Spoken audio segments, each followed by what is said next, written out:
I know you're absolutely loving my colorful attire, but we'll tell you about that later in the show. Right now, though, it's a hearty hello and welcome to your favorite travel and lifestyle show.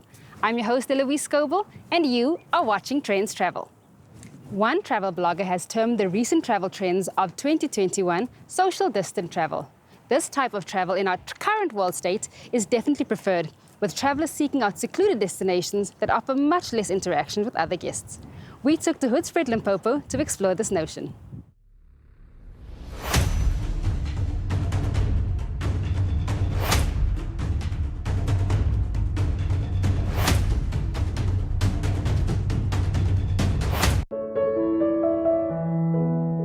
As the need to explore the great outdoors persists, travelers are exploring alternative ways to do the outdoors with what is now known as less interactive travel.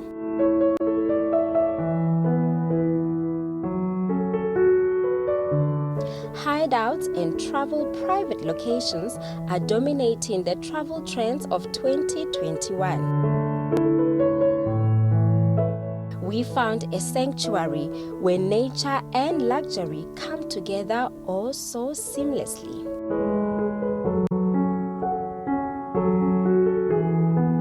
This is the perfect balance to do the bush and still travel luxuriously, not to mention resting. You can do everything in the wild, the open space, the green trees. The air is absolutely crisp. This is AM Lodge, where luxury is done right. And I'm about to experience what it feels like or what it takes to be a traveler with class in the bush.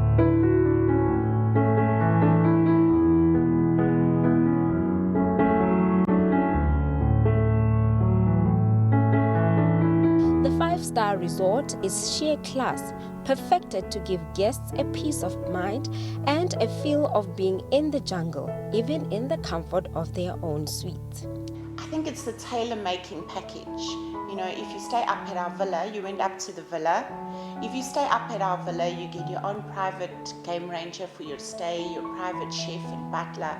So it's just, I think the ultimate is just having somebody at your beck and call for the weekend, being able to do absolutely nothing, and just really understanding luxury and appreciating it.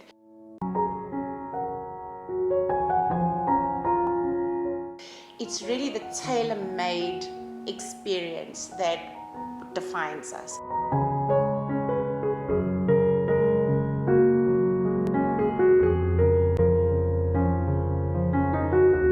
The animals here are free roaming to give the guests first-hand experience of being in the wild.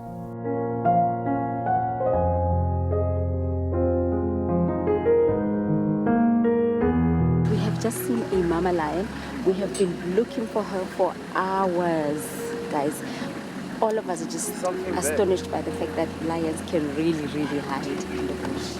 But finally, we found him. Now the lion can sleep tonight.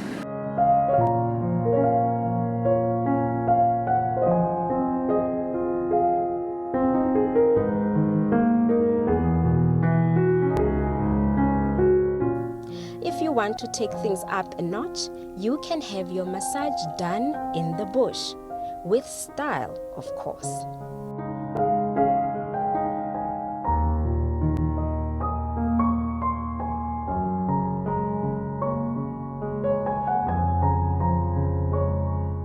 Having a full body treatment right in the jungle is so different. I mean, I've done all sorts of treatments, spa treatments that is, in rooms, massage parlors, but when you do it in the jungle like this, it's just so different. You feel like even if the lion came from somewhere and just chilled next to you, you'll just say, shh, it's gonna be all right. It's gonna be all right. Because it's so relaxing.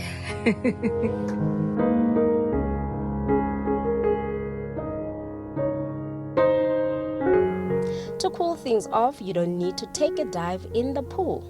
You can have your lunch served in the shallow end right here next to the pool. Nothing like a gourmet meal to get you set for the afternoon safari drive.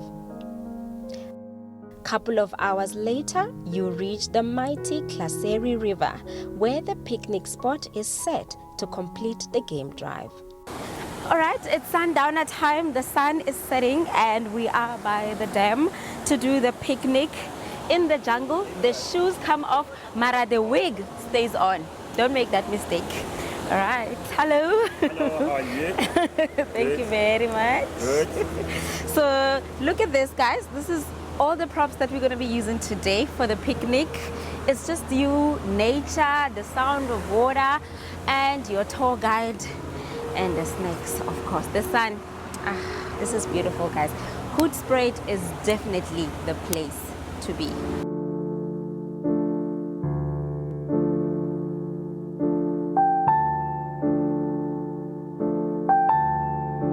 How many kilometers to get to this specific spot? Maybe 4 kilometers. I am aware that there are 2 different picnic spots. Yeah. What makes this one special? Why would people choose this one specifically? Yeah, we always choose this one because you get to see the sun going down, and yeah, there's sort of a small waterfall in the Glacier River. It goes down and it joins with the Oliphant River all the way down to Mozambique.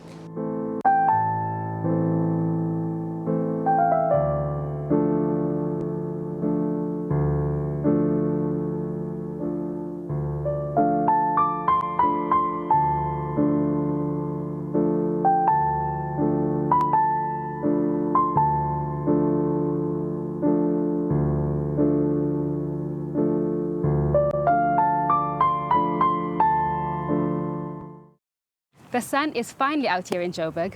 All threats of tropical storms seem to have dissipated, and we have been given more social freedoms in lockdown level 1. So why not get out there and explore your city, while social distancing, of course. And when you do, please share your experiences with us on all our social media platforms. That's at Trendz on SABC using the hashtag SABC News.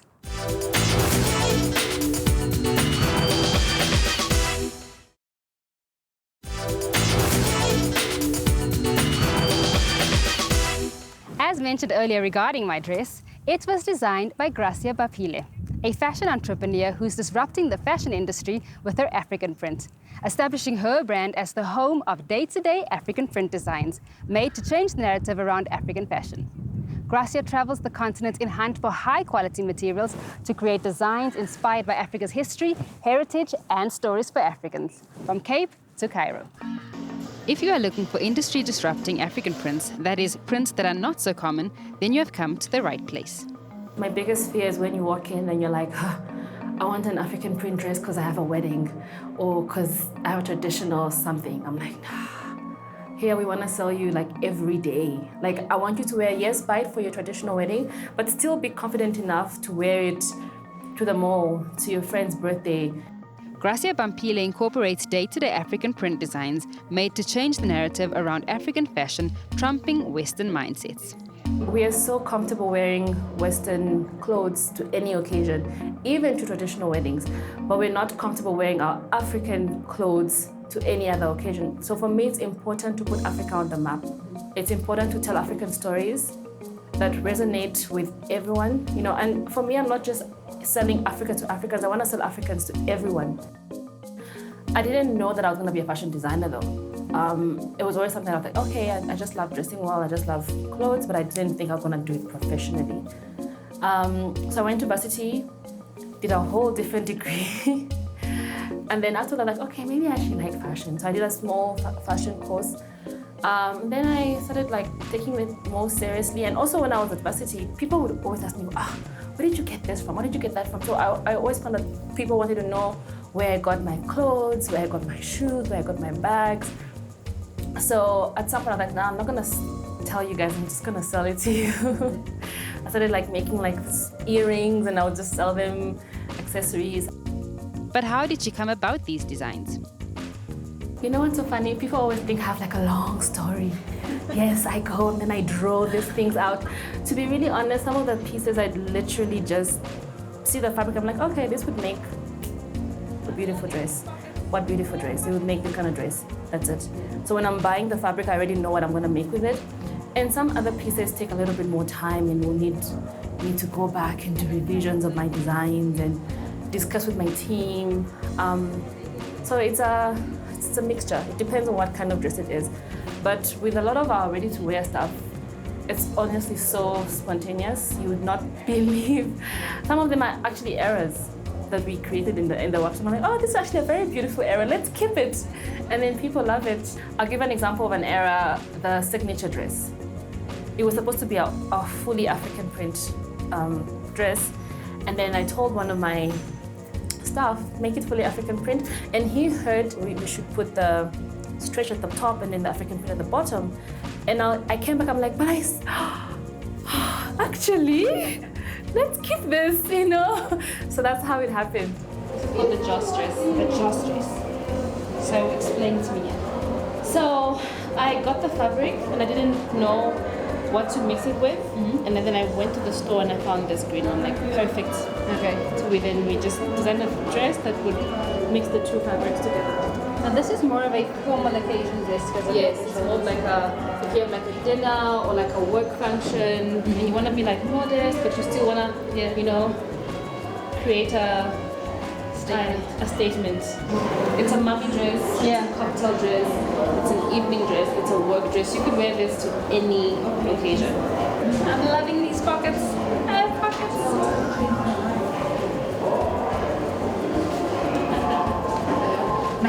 Formal as well, just close it here. There we go. If you want to play, you just open it. Oh, I love this. That is lovely, I love this. I'm seeing that you're loving this.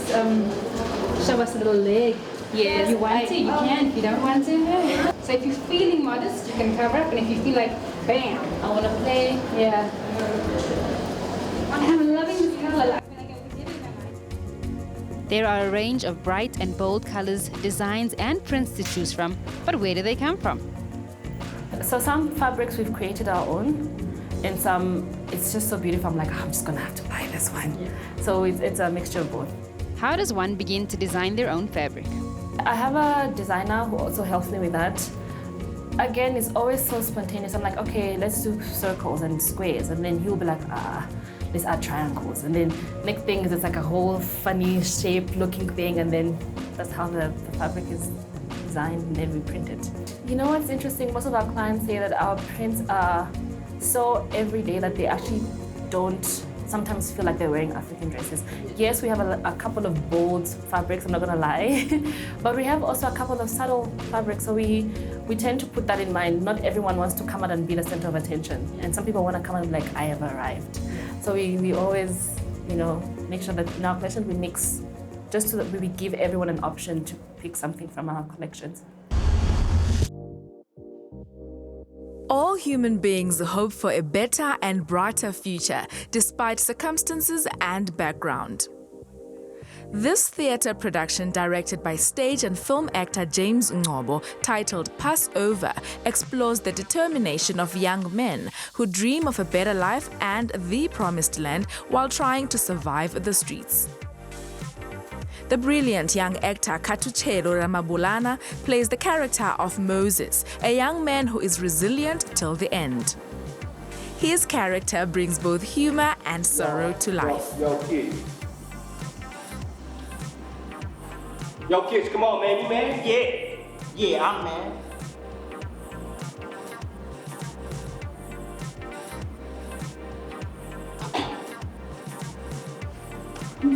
Nah, man, I'm good.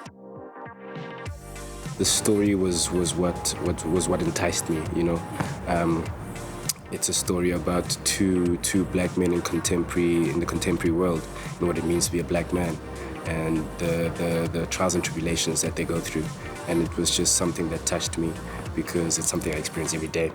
You know, being a black person is something that you have to learn to be, you know. It's your birthright to be a black man, and it's also your birthright to be dehumanized as a black man. So it's one of those things that I feel are very close to my heart, you know, and it was something I really wanted to speak about. So I was really excited when I got the call. See, now that's good, bro. Oh, my brother here with me back in the day. Bye. Your mom's here too. Soft sheets, I'm sleeping on them good. My woman next to me, she's sleeping on them too. The characters aren't really from anywhere in America, but just kind of like a generalized black American, but she's written in a southern accent. So we decided on a kind of a New Yorkish, I mean, obviously Louisiana and Texas and all that is where the South is, but we decided on taking it like Brooklyn, New York kind of vibe, right? So it's just, Moses comes from the lesser. He's a black man in contemporary America, you know, subjugated to police violence and to a life of fear. You like to think of yourself as some kind of red leader, some kind of alpha dog. And so, yeah, it's just these two characters, Moses and Kitch. Moses being the one who is kind of the leader between the two of them. And almost, the name explains it, is self-explanatory, because it is drawn from the story in the Bible, the Exodus story. And so he's the one to lead Kitch and himself to the promised land. Actor James Ngobo directs this play, and he never does things half-heartedly. And for this production, he didn't disappoint. Musical genius Puleng Molebatsi is the musical director, and no, it's not a musical. Music tends to be able to evoke a lot of emotion, take you back to a certain particular time space that people can connect with. You can play a song and everybody in the room will be able to go to one space because we all remember it the same way, or the event evokes a particular moment. And he thought there was a powerful thing that could be used as a tool in the play, but it's definitely not a musical.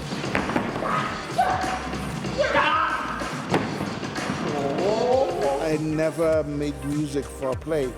And what I thought was particularly interesting with this process is how my job was not an afterthought to the process. So sometimes, like when you make music for TV or film, whatever, they make the film and they give it to you and say, we've done our job, now it's time to do yours. And with theater, making music is very different. I had to sit with the director and the actors, and even just before they started reading the play, just discussing themes of the play. I had to sit in through the reading. I had to sit in through the original blocking of the play. So I was part of the process throughout, and that sort of inspired me to say, oh, this moment might need this, and this moment might need this, and I think this might work here. And James would go, I feel like we need something here, I don't know what it is. And I'm like, I think a song would work there, or no, we need silence here, so let's not put music there. But I was part of the process, you know? We need to have these conversations more often until society is completely changed. You can head out to the Market Theatre for a full sensory treat. Takes it back from us again. The South African tourism industry has been extremely hard hit by this pandemic, as have many industries. But it's definitely to your benefit to help. By taking out the time to travel locally and explore your province or any of the 9 that make up this magnificent country, you are definitely spoiled for choice. And while you are doing that, hit us up on Twitter or on Instagram and share your adventures and recommendations with us on Trendz on SABC using the hashtag SABC News.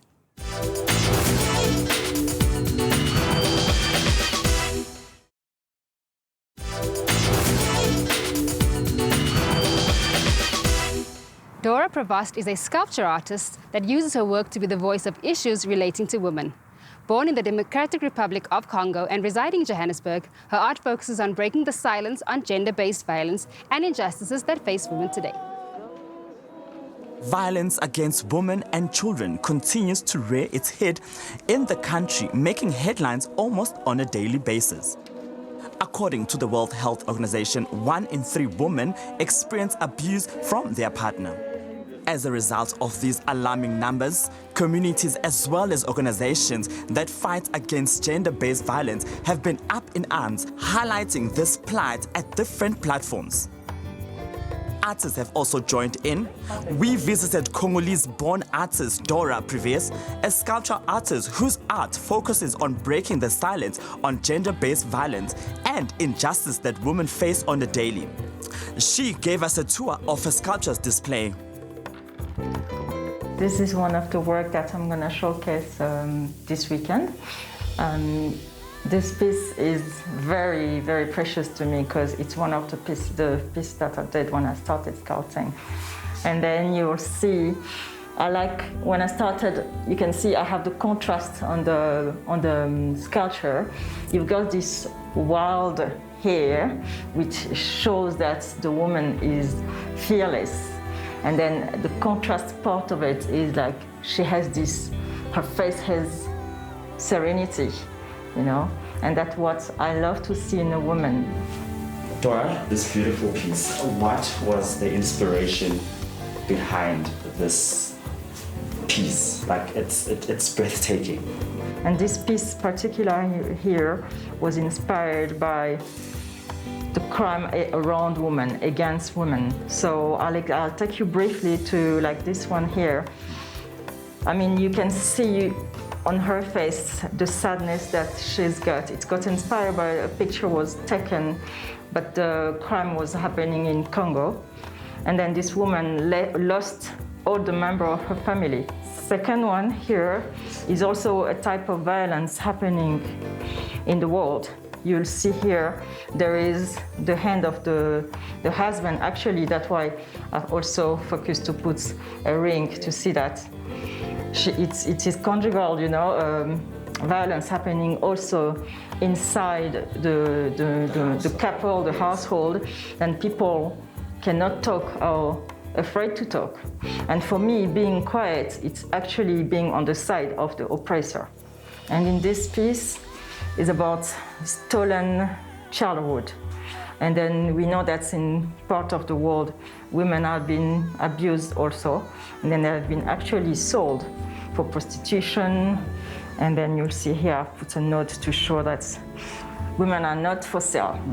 They want to keep you quiet by buying you. So, Jabulo, now I'm gonna show you my roots. Okay. So here I'm going to talk, this is Ebola. And the one thing I like about my sculptures also is that it releases my fear from the past. So this particular woman here is a healer. I used to be so scared of her because they'll come in outside the street and they'll do a ritual dance. So the hair here is actually for her to communicate with the gods, you know. And then you'll see she's got jewelries all over her. And then you'll see she's got also this wire skirt that she's wearing. All that is part of the healing. And then she's got 3 legs, which shows her that she's got superpower, you know. She's not just a normal person. And then obviously the Asian all around her makes it more interesting, and I've actually covered all of this with plaster. I'm now going to take you to the next piece, which is going to be part of the exhibition as well. Its name is Metamorphosis. So Metamorphosis is transformation. So if you experience the transformation of a caterpillar to a butterfly, so you've actually experienced metamorphosis.